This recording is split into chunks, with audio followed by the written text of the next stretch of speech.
I just saw something move down there. I was looking up, like, right down there, right? Yeah, between the two trees. What is that? What is that? Oh! What is that? Oh my God! The night was quiet until it wasn't.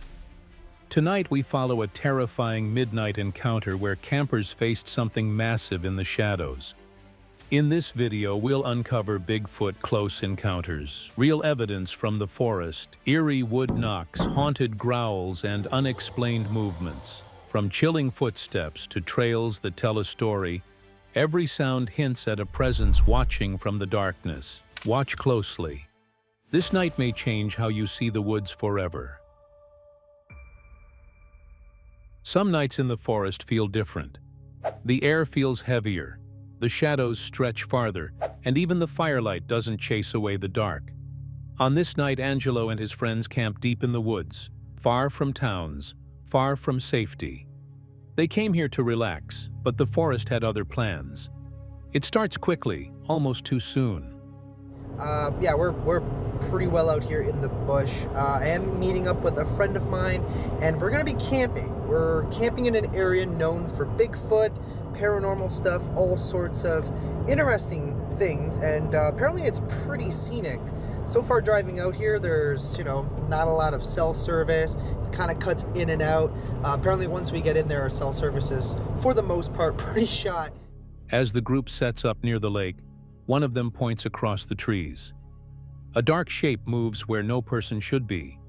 It walks upright, tall and heavy, slipping between the trunks.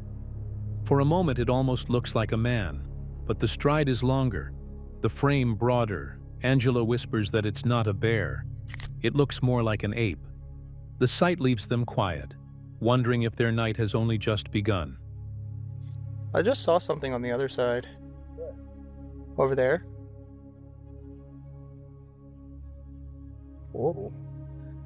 Yeah, you can see it walking out of there. Yeah. Wow. It looks...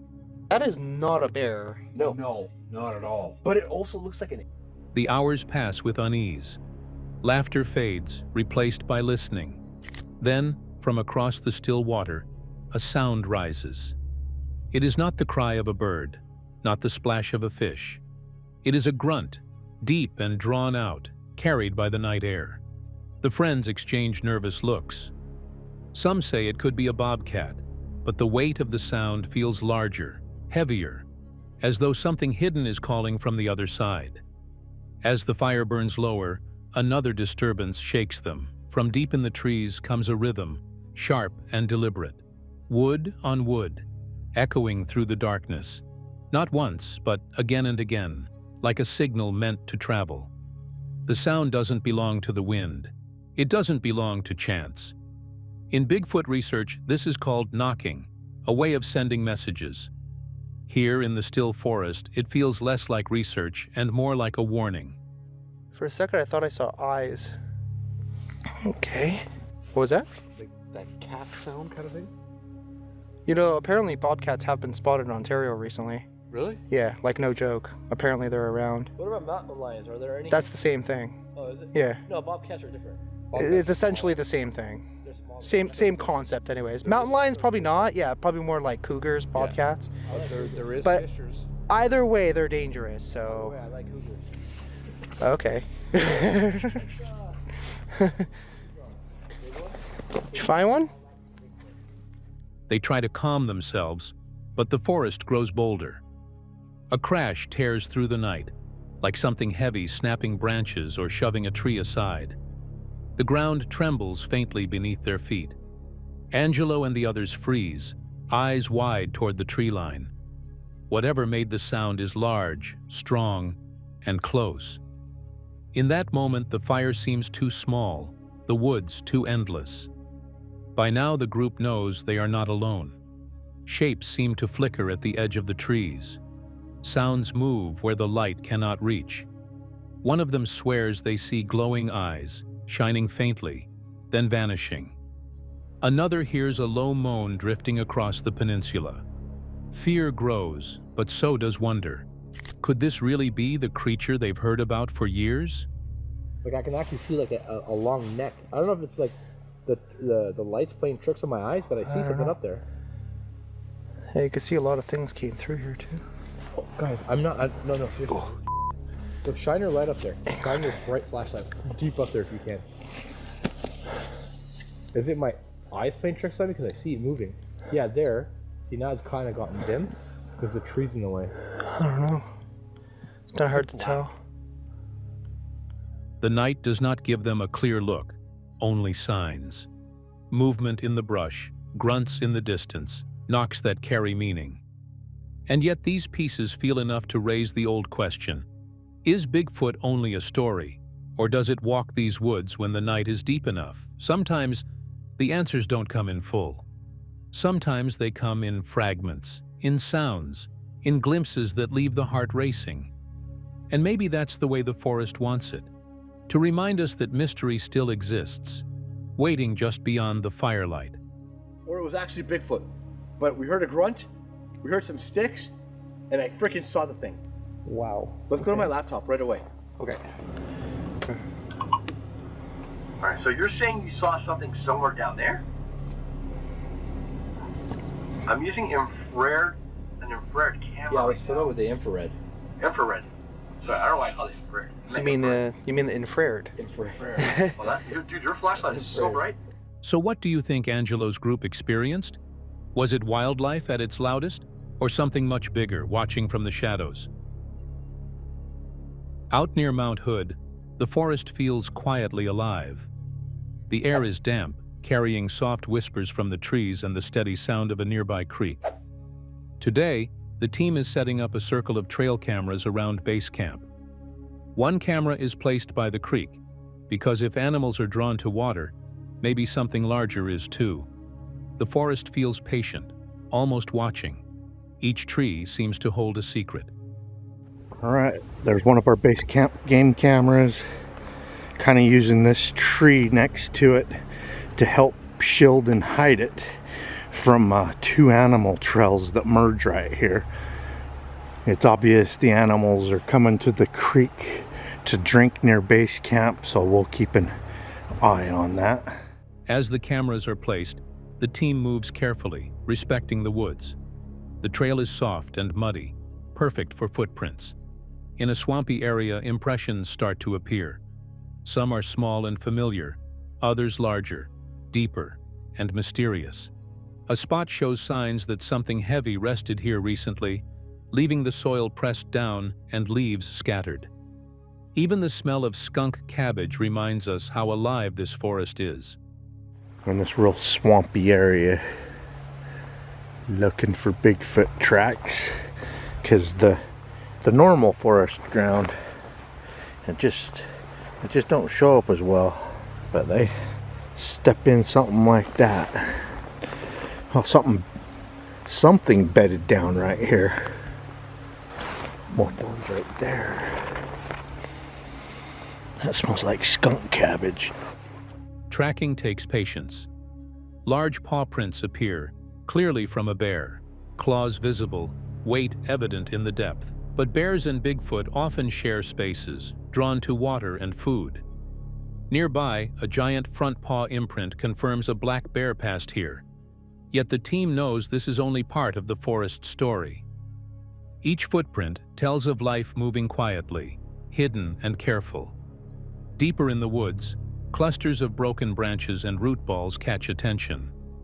The forest keeps its secrets well, blending nature and mystery in every step. Giant trees tower overhead, their shadows shifting with the wind. Well, I get excited when I find bear tracks, because Bigfoot and bear are after the same thing, and a lot of times we find their tracks in the same areas. There's a giant one right there, Jen. Look at that giant tree. It's just massive. I mean, it's surrounded by big trees, but he's a giant. Observing the forest is about learning its rhythms as much as searching for the unknown. Each bear track, each broken branch, each subtle shift in shadows is part of the story. Perhaps one day, we'll see more clearly what roams here.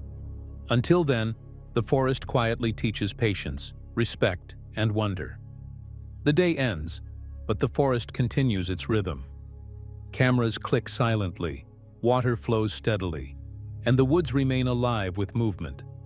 Every footprint, every branch, every shift in shadow is a reminder that nature's story is never fully told.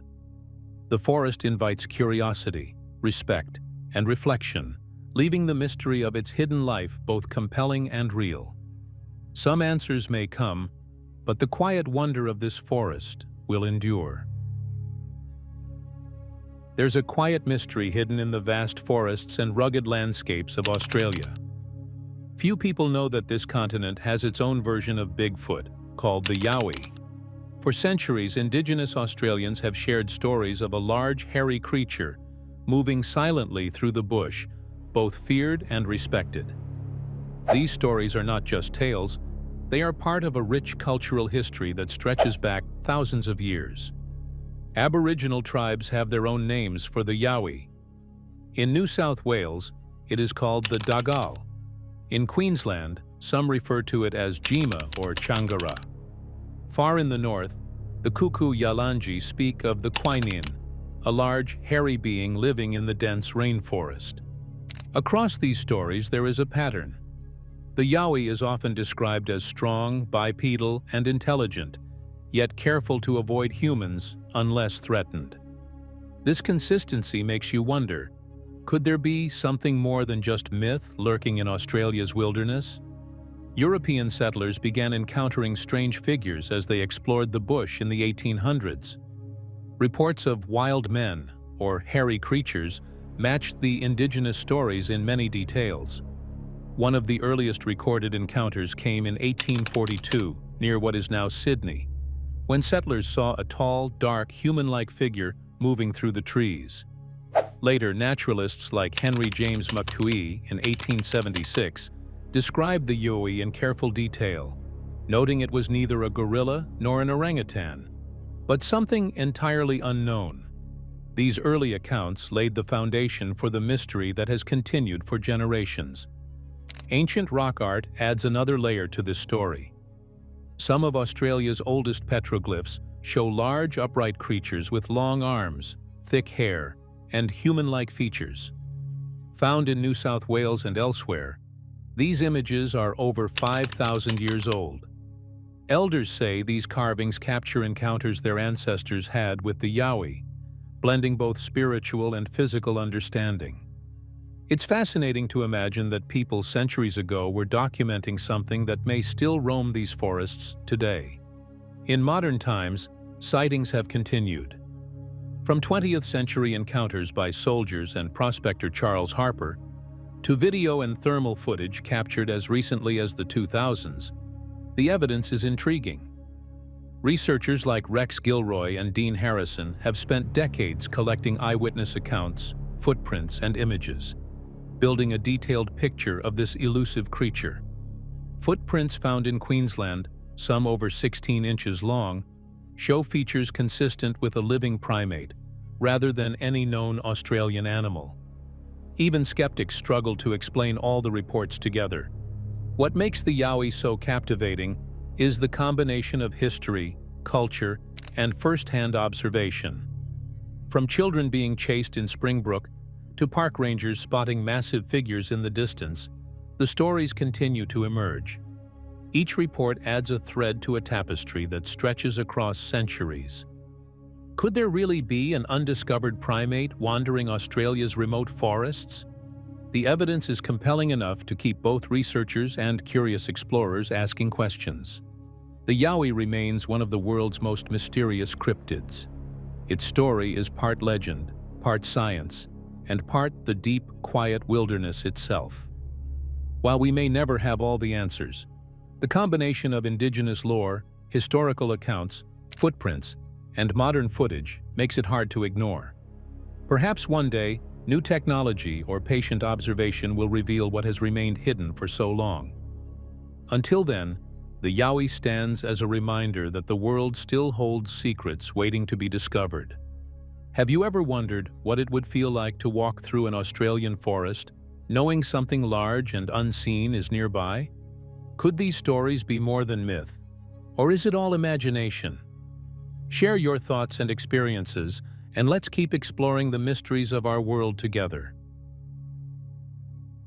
It's quiet in southern Alberta, back at a spot called Cow Corner. The trees stretch high, and the forest feels alive but gentle. He has been here a few months ago, leaving small gifts for those who visit these woods. Today he is curious to see what might have changed, and Blue is with him. The dog is eager, alert, and ready to explore. The air is soft, carrying a hint of smoke drifting from distant fires, and the forest smells fresh and earthy. It's peaceful, yet there is a sense of presence, something more moving quietly in the woods. As he starts down the narrow trail, the ground is damp, leaves glistening, and small branches tucked into the soil. Blue moves ahead, sniffing, ears twitching at sounds barely heard. Occasionally, a distant cow's low call echoes, or maybe it is something else moving quietly just beyond sight. The forest seems to speak in subtle ways, the bending of a branch, the soft tap of wood underfoot. Every small detail draws attention, making it clear that Cow Corner is full of life that cannot always be seen. So this is interesting.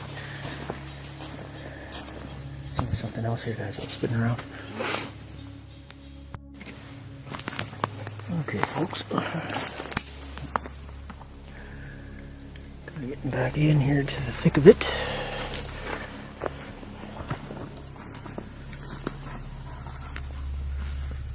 He's getting tuckered out already. Reaching the gifting area, he notices small changes from the last visit. A Y-shaped stick wedged between trees, a sitting log not where remembered, and stones that may have been moved or taken. There is a gentle, musky scent in the air, a quiet reminder that the woods are visited. He leaves a few gifts, red plums, cranberries, and raw almonds, tokens of respect. Blue enjoys his treats, chasing squirrels and sometimes startling at noises far off in the trees. Each snap and tap keeps him alert, yet calm, aware that the forest has its own rhythm and stories. I don't remember that. This is my sitting log right here.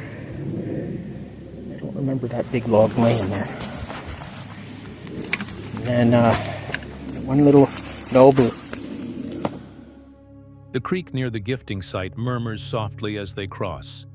Water always seems to attract life here, and the forest seems to pause around it. He takes a slow walk back into the thicker trees, noticing small patterns, stones in rectangles, slight clearings, and subtle signs of previous visitors. Blue moves carefully, sensing things that may be missed.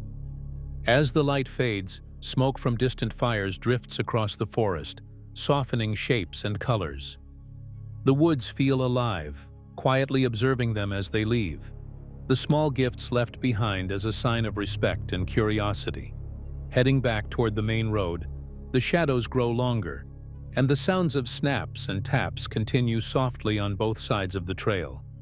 It's a peaceful conclusion to the visit, yet full of questions. Who else passes through Cow Corner? What messages do these small offerings hold?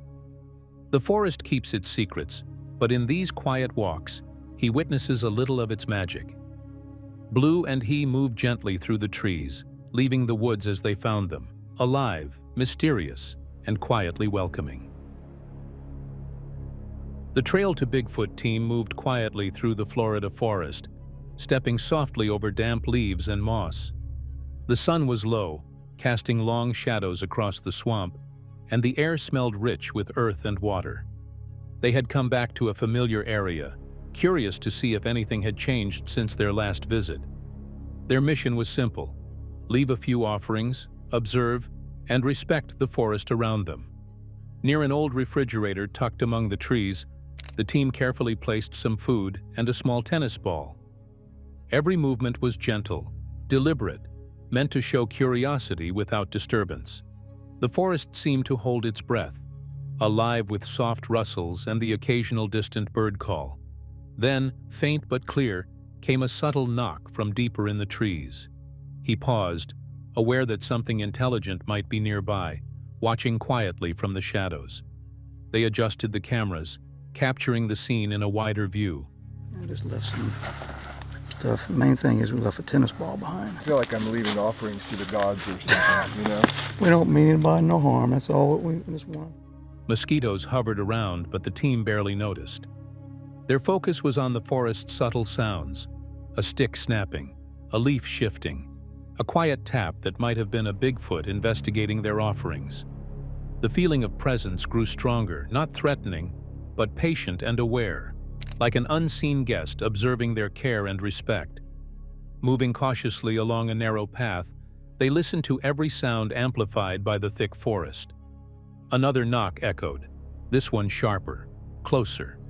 The team stayed calm, allowing space for whatever was there to remain undisturbed. Moss draped from the trees, and the swamp's murky water reflected the fading light. The offerings remained untouched, yet the sense of acknowledgement lingered, a quiet confirmation that something had noticed their presence. That's Mark moving. Now let's go ahead and go. All right, we're going to leave. I'll see about filming my rear. The group began to step back toward a small clearing, scanning the shadows with care. Branches whispered overhead, water gurgled in the distance, and every rustle suggested life moving just out of sight. A gentle knock sounded again, reminding them of the patient observer nearby.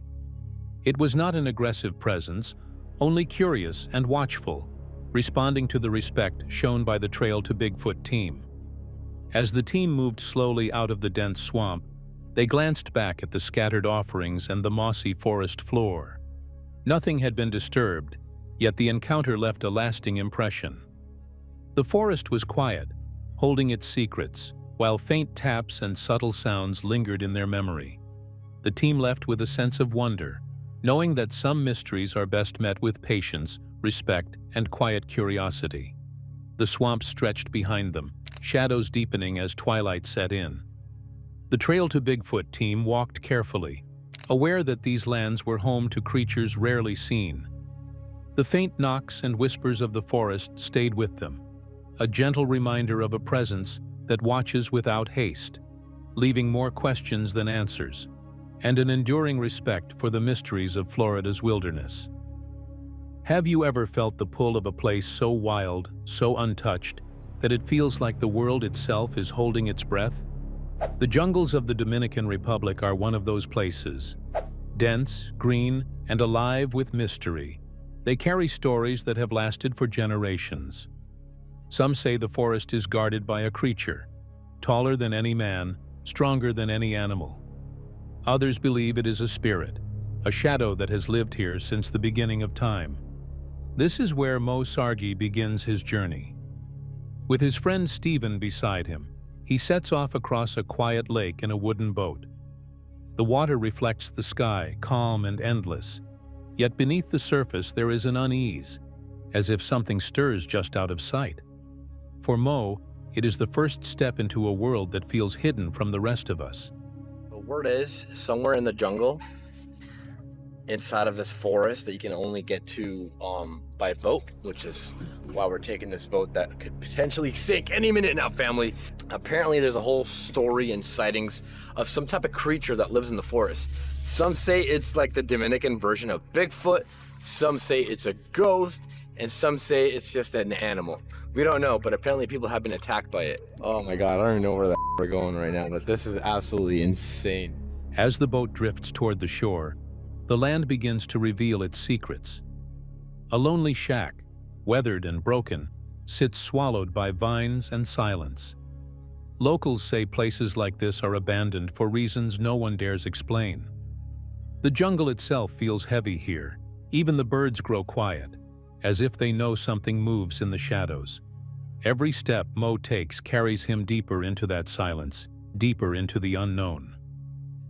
Apparently there's like an island, like a big one that we can walk on and we can observe a little bit more. I mean, obviously there's land down that way, But what we want to try to get to is the trails. There's like hidden trails down there in the jungle. Darkness comes quickly in these forests.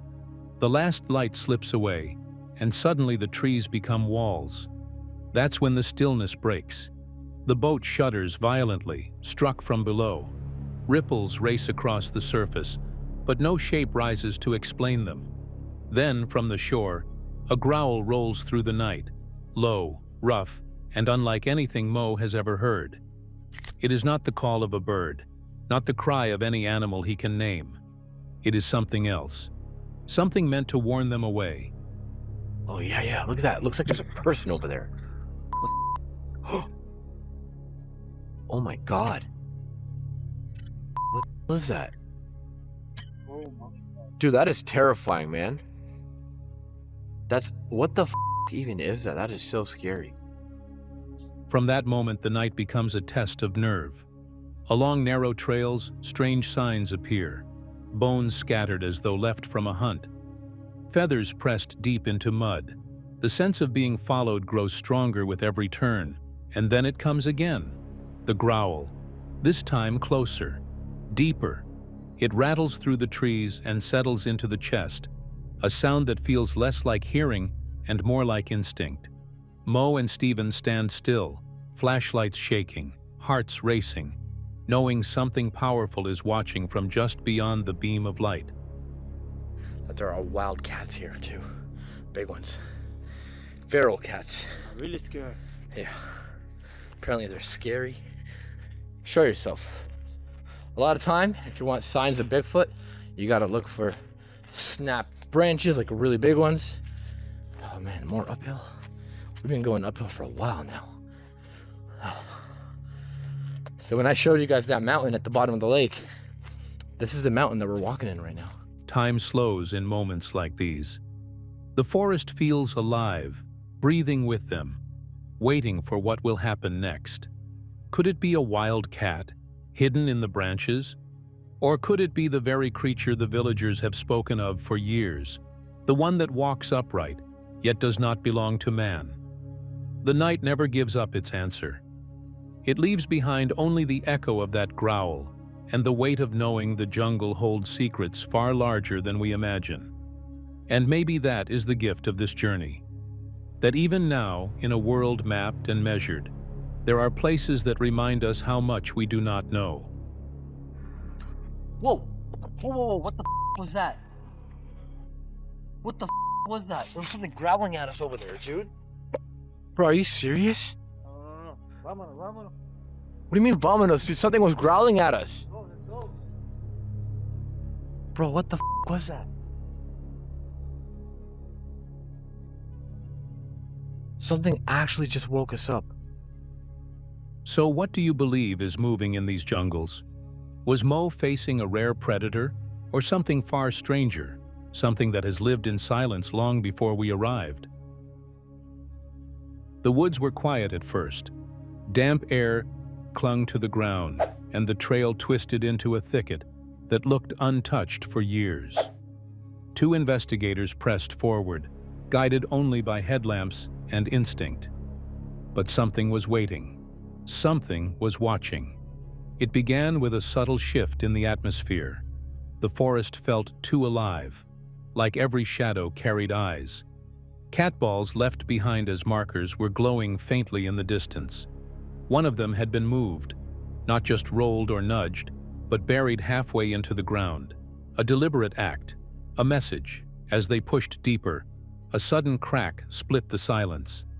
A branch snapped, heavy and close. Then came the sound of something rushing. A throw. A chunk of wood landed nearby, just missing them. They froze, scanning the tree line. And then, silence again. The forest seemed to hold its breath. What was that? Something just moving over there. Dude. Wait a minute. Dude, there's eyes. Wait a minute. Dude. Oh, my camera's not getting that. Dude, I got it. Oh my god, dude. Dude! What is that? I don't know. Those are the eyes. Dude, I can't zoom. My camera's so stinking wet. There's two of them. Dude! There's two. These things are freaking huge. Hey. Huh? Hold on. What?